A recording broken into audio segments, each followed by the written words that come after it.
आज का हमारा सीआरपीसी का जो चैप्टर है वो है 15 कंप्लेंट्स टू मजिस्ट्रेट। इसमें हम आज शुरू करेंगे इसको और आज ही खत्म कर देंगे। 200 से लेकर 203 तक ये डील करता है। तो आइए वीडियो स्टार्ट करता है, जानते हैं कि ये क्या कहता है सीआरपीसी 200। एग्जामिनेशन ऑफ कंप्लेनेंट, यानी कि जो कंप्लेंट करता है उसका एग्जामिनेशन कैसे होगा, क्या प्रोसीड्यूर है वो। Magistrate taking cognizance of an offence on complaint shall examine upon oath the complainant and the witness present, if any, and the substance of such examination shall be reduced to writing and shall be signed by the complainant and the witness and also by the magistrate। यानी किसी भी complain का, ठीक है, cognizance लेने से पहले, किसी भी ऑफेंस का कॉग्निजेंस लेने से पहले जो कंप्लेनेंट है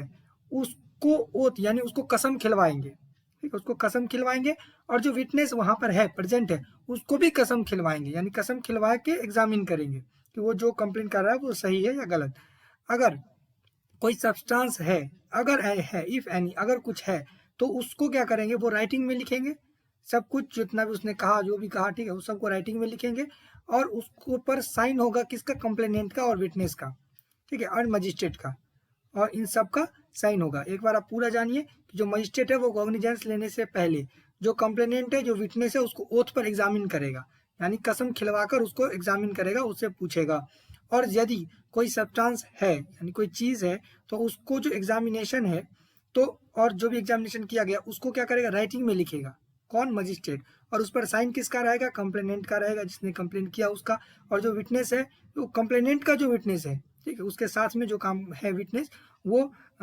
उसका साइन होगा और उसके बाद मजिस्ट्रेट का साइन होगा। प्रोवाइडेड दैट में लिखा है when the complainant is made in writing the magistrate need not examine the complainant and the witness. अब यहाँ पर कहा जा रहा है कि यदि कंप्लेनेंट राइटिंग में किया गया है तो फिर उसका एग्जामिन करना, जो कंप्लेन कर रहा है, कंप्लेनेंट का एग्जामिन करना और विटनेस एग्जामिन करना जरूरी नहीं है। लेकिन कंडीशन दिया हुआ है A, if a public servant acting or purporting to act in the discharge of his official duties or a court has made the complainant. अब इसमें कहा जा रहा है कि अगर पब्लिक सर्वेंट जो है, ठीक है, वो अपना ड्यूटी जो है, अपना ड्यूटी निभाते हुए अगर कंप्लेनेंट बन रहा है, ठीक है, यानी कंप्लेन कर रहा है किसके पास, कोर्ट में, कोर्ट के पास, तो फिर उस कंडीशन में उस पुलिस वाले को, जो भी पब्लिक सर्वेंट है, उससे ओथ पर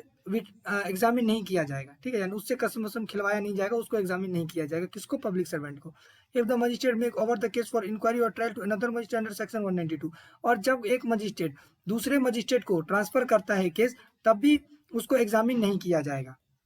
उसके बाद provided further that if the magistrate make over the case to another magistrate under section 192 after examining the complainant and the witness, the latter magistrate need not re-examine them। अब इसमें फिर से कहा गया है कि अगर कोई मजिस्ट्रेट 192 के अंदर किसी को दूसरे मजिस्ट्रेट को शेयर करता है, मतलब ट्रांसफर करता है केस को, तो जो कंप्लेनेंट है और जो विटनेस है उसको जो है वो री एग्जामिन नहीं किया जाएगा, यानी दोबारा से उसको हम विटनेस को और कंप्लेनेंट को री एग्जामिन नहीं कर सकते, एग्जामिन नहीं कर सकते। आई होप ये क्लियर हो गया होगा। 201 बोल रहा है procedure by magistrate not competent to take cognizance of the case. अब क्या प्रक्रिया है जब मजिस्ट्रेट जो है वो कॉम्पिटेंट नहीं है कॉग्निजेंस लेने के लिए। If the complainant is made to a magistrate who is not competent to take cognizance of the offence. अब जो मजिस्ट्रेट है वो कोई कंप्लेन कर रहा है, उस कंप्लेन पर, ठीक है, उस कंप्लेन का संज्ञान लेने का जो पावर है, यानी कॉग्निजेंस लेने का जो पावर है, वो मजिस्ट्रेट के पास नहीं है। तो मजिस्ट्रेट क्या करेगा, if the complainant is in writing, return it for presentation to the proper court with an endorsement to that effect। जो कंप्लेनेंट है अगर राइटिंग में किया गया है तो उसका जो प्रेजेंटेशन है उसको कहा जाएगा कि तुम एक सही जगह पर, उसको एक प्रॉपर दिया जाएगा कि तुम उस जगह पर जाकर प्रॉपर कोर्ट में जाकर इसको दे दो, उसको रिटर्न कर दिया जाएगा और अपना सहमति के साथ। भी बोल रहा है if the complainant is not in writing,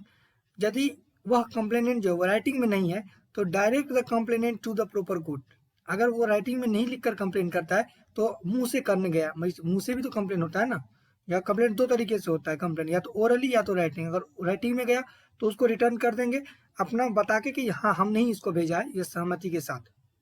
और बी में तो वो जो है, वो जो कोर्ट है वो उसको डायरेक्ट कर देगा कंप्लेनेंट को कि आप एक प्रॉपर कोर्ट में जाइए, मुंह से ही कर देगा, ये भी मुंह से बोला वो भी मुंह से बोल देगा कि आप सही कोर्ट में जाइए। उसके बाद 202 postponed of issue of process 1, any magistrate on receipt of a complaint of an offence of which he is authorized to take cognizance or which has been made over to him under section 192 may, if he thinks fit, and shall in a case where the accused is residing at the place beyond the area in which he exercises jurisdiction postpone the issue of process against the accused and either inquiry into the case himself or direct an investigation to be made by a police officer or by such other person as he thinks fit for the purpose of deciding whether or not there is sufficient ground for proceeding। इसमें कहा जा रहा है कि जो power है court का postpone करने का, कैंसिल करने का नहीं, पोस्टपोन करने का, अगर कोई भी मजिस्ट्रेट, ठीक है, जो कंप्लेनेंट हुआ था किसी भी ऑफेंस में और वह जो कॉग्निजेंस ले सकता है, ठीक है, और मतलब उसके पास वो दिया गया है या तो 192 के अंदर यानी ट्रांसफर किया गया है उसके पास, अगर वह सही समझे, ठीक है, तो वो क्या कर सकता है, किन केसेस में, जिस केस में एक्यूज जो है वो बाहर रहता है यानी कि जहां उसका जो डिक्शंस है उसके बाहर वो रहता है, तो वो क्या कर सकता है, पोस्टपोन कर सकता है, जो प्रोसेस अगेंस्ट मतलब चल रहा था एक्यूज का उसको वो पोस्टपोन कर सकता है। किस लिए, इंक्वायरी इनटू केस हिमसेल्फ, किस लिए पोस्टपोन कर सकता है, खुद को इंक्वायरी करने के लिए या तो फिर किसी इन्वेस्टिगेशन ऑफिसर को बोलकर, पुलिस ऑफिसर को बोलकर इन्वेस्टिगेशन करवाने के लिए, या फिर जो दूसरा आदमी है मतलब पुलिस ऑफिसर को छोड़ के भी किसी को भी जिसको वो सही समझे वह इन्वेस्टिगेशन करने के लिए बोल सकते हैं, या फिर वहां पर ऐसा है कि जो सफिशिएंट ग्राउंड नहीं है प्रोसीडिंग करने के लिए, उस कंडीशन में भी वो क्या कर सकते हैं, पोस्टपोन कर सकते हैं। आई होप ये क्लियर हो गया होगा। अगर ये पूरा मोटा मोटा समझे इसमें एक बात, तो या तो मजिस्ट्रेट के पास केस या तो वो खुद ऑथराइज है कॉग्निजेंस लेने के लिए, या 192 के पास उसके पास ट्रांसफर किया गया है, ठीक है, और या जो मतलब यहाँ पर एक ब्रैकेट में लिखा गया है तो इसको हम पूरा नहीं पकड़ेंगे कि जो प्लेस है मतलब जहाँ पर जो अपराधी है वो उसके जुडिक्शन से बाहर में रह रहा है, ठीक है। और इसमें कहा जा रहा है कि जो पोस्टपोन्ड है प्रोसेस अगेंस्ट एक्यूज्ड उसको पोस्टपोन्ड कर दिया जाएगा किसी से इन्वेस्टिगेशन कराने के लिए, पुलिस ऑफिसर से, या खुद इंक्वायरी करने के लिए, ठीक है, या फिर किसी दूसरे पर्सन से करवाएंगे जिसको वो कोर्ट ठीक समझे। लेकिन पर्पस क्या रहेगा, पर्पस ये रहेगा कि जो प्रोसीडिंग स्टार्ट करने के लिए प्रॉपर ग्राउंड नहीं है, उनको एक सफिशिएंट ग्राउंड चाहिए, और वो किस चीज़ से मिलेगा, इन्वेस्टिगेशन से मिलेगा, इंक्वायरी से मिलेगा, या खुद से करें या किसी दूसरे से करवाए। तो पर्पस यही है 202 का, पोस्टपोन कर देंगे तब तक, ये पावर है मजिस्ट्रेट के पास। उसके बाद provided that no such direction for investigation shall be made. अब इसमें कहा जा रहा है, ऊपर में क्या पढ़ा था कि डायरेक्शन दे सकता है इन्वेस्टिगेशन के लिए, अब इसमें कहा जा रहा है कि इन्वेस्टिगेशन के लिए डायरेक्शन नहीं दे सकता, यदि कंडीशन जो हम अब ये भी पढ़ेंगे उसमें एक क्या है, where it appears to the magistrate that the offense complainant of is tribal exclusively by the court of session। यदि मजिस्ट्रेट को ऐसा लगता है कि ये जो कंप्लेन है वो एक्सक्लूसिवली कोर्ट ऑफ सेशन के द्वारा देखा जाना चाहिए, ठीक है, उसके द्वारा विचारणीय है, यानी कि मर्डर एक्सक्लूसिवली मतलब जो एक्सक्लूसिवली चलाया जाएगा किसके पास, कोर्ट ऑफ सेशन के पास, कोर्ट ऑफ सेशन ही देख सकता है, मतलब आपराधिक बहुत बड़ा अपराध है इसीलिए कोर्ट ऑफ सेशन देखेगा। इस कंडीशन में वो इन्वेस्टिगेशन करने के लिए किसी को बोल नहीं सकते, खुद नहीं कर सकते, किसी से करवा भी नहीं सकते। B where the complainant has not been made by a court unless the complainant and the witness present if any have been examined on oath under section 200। और इसमें कहा जा रहा है कि जो कंप्लेंट है वो कोर्ट द्वारा नहीं किया गया है, और तब तक जब तक कि कंप्लेनेंट और या विटनेसेस को ओथ पर एग्जामिन न कर लिया जाए सेक्शन 200 के अनुसार, तब तक वो किसी को इन्वेस्टिगेशन करने का ऑर्डर नहीं दे सकता। यानी कि आप एक बात समझिए, या तो कोर्ट कभी किसी को ट्रांसफर भी केस करता है तो वो एग्जामिन पहले कर लेता है, वो करेगा, या तो फिर तब तक इन्वेस्टिगेशन का ऑर्डर नहीं देगा जब तक वो एग्जामिन ना कर ले सेक्शन 200 के अंदर, अगर तब भी उनको प्रॉपर ग्राउंड नहीं मिलता है। पर्पस हमने क्या पढ़ा था कि प्रॉपर ग्राउंड चाहिए प्रोसीडिंग स्टार्ट करने के लिए, जो नहीं मिल रहा, इसीलिए इंक्वायरी या इन्वेस्टिगेशन करवाना था। पर अगर आप 200 के अंदर किसी को एग्जामिन ही नहीं करेंगे तो आपको ग्राउंड कहाँ से मिलेगा। तो अगर 200 में आप एग्जामिन करते हैं उसके बाद भी अगर आपको ग्राउंड नहीं मिलता है उसके बाद आप कर सकते हैं, लेकिन अगर आप 200 के अंदर एग्जामिन किसी को नहीं किए हैं, विटनेस को या कंप्लेनेंट को, तो आप इन्वेस्टिगेशन का ऑर्डर नहीं दे सकते इस केस में, ठीक है। 2 in an inquiry under subsection 1 the magistrate may if he think fit take evidence of witness on oath. अब जो इंक्वायरी है सबसेक्शन 1 में, अगर उनको मजिस्ट्रेट सर को सही लगता है तो वह विटनेस से जो एविडेंस है, ठीक है, जो विटनेस एज एविडेंस मतलब कसम खिलाकर एविडेंस ले सकते हैं।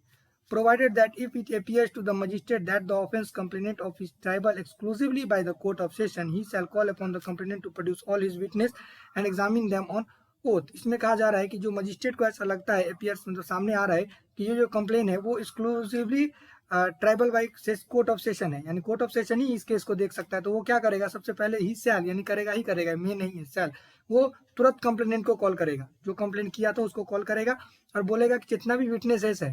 ठीक है, वो सब हमको दीजिए, और वो सबको एग्जामिन कर लेगा ओथ पर, ठीक है। अब थर्ड बोल रहा है, if N investigation under subsection 1 is made by a person not being a police officer, he shall have for that investigation all power conferred by this court on officer in charge of police station except the power to arrest without warrant। इसमें simple सा बात कहा जा रहा है कि सब अगर इन्वेस्टिगेशन पुलिस को छोड़कर किसी दूसरे से करवा रहा है कोर्ट, तो उसको सब पावर दे दिया जाएगा जो एक इन्वेस्टिगेशन ऑफिसर को होता है, और सिर्फ अरेस्ट करने का पावर छोड़कर बाकी सब पावर उसको दिया जाएगा। 203 dismissal of complainant if after considering the statement on oath, if any of the complainant and of the witness and the result of the inquiry or investigation, if any, section 202, the magistrate is of opinion that there is no sufficient ground for proceeding, he shall dismiss the complaint and every such case he shall briefly record his reason for so doing। इसमें कहा जा रहा है कि अगर जो मतलब statement है ओथ पर लिया गया, एग्जामिन किया गया और उसका रिजल्ट ये आ रहा है, ठीक है, कि जो इंक्वायरी और इन्वेस्टिगेशन किया गया 202 के अंदर जो मजिस्ट्रेट का ओपिनियन है उसके बाद, 202 में हमने क्या पढ़ा था, देखिए 202 में क्या पढ़ा था हमने, 202 में पढ़ा था पोस्टपोन करने के बाद, यानी पोस्टपोन किया, उसके बाद फिर से उसका इन्वेस्टिगेशन करवाया, ठीक है, इन्वेस्टिगेशन करवाने में भी कुछ नहीं निकला, तो मजिस्ट्रेट का अगर ओपिनियन है कि जो सफिशिएंट ग्राउंड नहीं है इसको आगे प्रोसीडिंग करने के लिए, तो ही शैल डिसमिस द कंप्लेनेंट, तो जो कंप्लेन है, कंप्लेंट किया गया था कंप्लेनेंट के द्वारा, ठीक है, उसको डिसमिस कर सकते हैं, डिसमिस मतलब खत्म ही कर सकते हैं, यहाँ पर पोस्टपोन नहीं लिखा है, डिसमिस लिखा है, यानी खत्म। And in every such case he shall briefly record his reason for so doing, और जिस भी केस में ऐसा करेंगे उसका जो मतलब ऐसा जो क्यों कर रहे हैं, तो ये एक रिकॉर्ड करेंगे, मतलब एक रीजन रिकॉर्ड करेंगे कि ऐसा क्यों कर रहे हैं। आज का टॉपिक यहीं समाप्त होता है। जय हिंद। उतना सीरियसली हमने इसको नहीं लिया, ये थोड़ा इजी भी था, आप खुद भी पढ़कर समझ जाएंगे बहुत जल्दी, इसीलिए नेक्स्ट में हम पढ़ेंगे चैप्टर 16 ही पढ़ेंगे, ठीक है, और 204 पढ़ेंगे, कहाँ तक पढ़ेंगे इसका कोई अंदाजा नहीं है। आज के लिए यहीं पर समाप्त करते हैं। जय हिंद।